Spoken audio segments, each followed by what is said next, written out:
السلام علیکم جناب، یہ اٹک میں شکردرہ روڈ جو ہے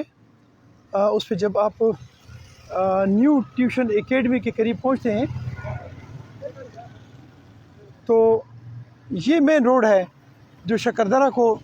پورے علاقے سے ملانے والا واحد روٹ ہے۔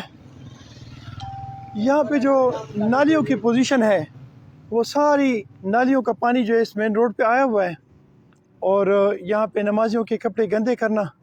اور اسکول گوئنگ بچے جو ہیں، اس طرح آفیسز میں جانے والے جو لوگ ہیں، ان کے تمام کپڑے گندے کرنا اور ان کی جو حالت ہے اس کو خراب کرنے کا یہ نالیاں اس میں اپنا کردار ادا کر رہی ہیں، اور اس پہ میں نے کمپلینٹ کی تھی کہ اس کو ٹھیک کیا جائے۔ تو متعلقہ ڈپارٹمنٹ نے اس پہ ایک چھوٹی سی مجھے کچھ تصویریں اس کی بھیجی ہیں کہ یہ انہوں نے ٹھیک کر دیا ہے، لیکن سچویشن ایز اٹ از ہے، اور مجھے لگتا یہ ہے کہ انتظامیہ اس کو صاف کرنے میں اور اس کو ٹھیک کرنے میں ٹوٹلی ناکام ہے۔ اور یہ پانی، یہ اس روڈ پہ آنے والا جو پانی ہے، یہ ان کے ماتھے پہ کالک کا ٹیکا ہے۔ یہ بل آگے تک یہ کافی ہے، سارا پانی جو ہے نا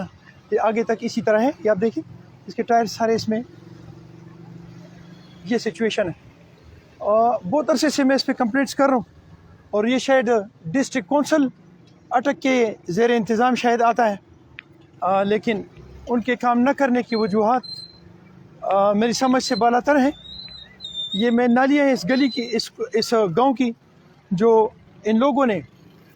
بڑے بڑے کروڑوں روپے کے بنگلے اور کوٹھیاں بنا کے، یہ دیکھیں میں تھوڑا ذرا آپ کو دکھاؤں گا کہ اتنی بڑی بڑی قیمتی بنگلے اور کوٹھیاں اور دکانیں بنانا ان کے لیے ایزی ہے، لیکن ایک چھوٹی سی نالی بنانا ان کے لیے امپاسبل ہے۔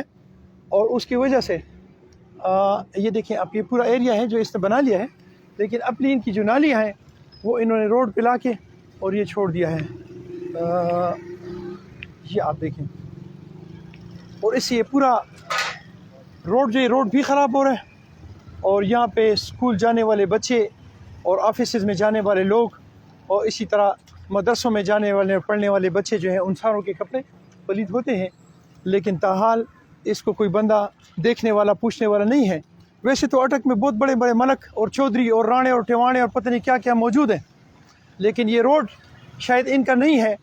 تو اس لیے شاید ان کو یہ نہیں پوچھ رہے۔ بہرحال میرے اس ملک کے، میرے اس ماں دھرتی کا اللہ ہی حافظ ہے۔ السلام علیکم ورحمۃ اللہ۔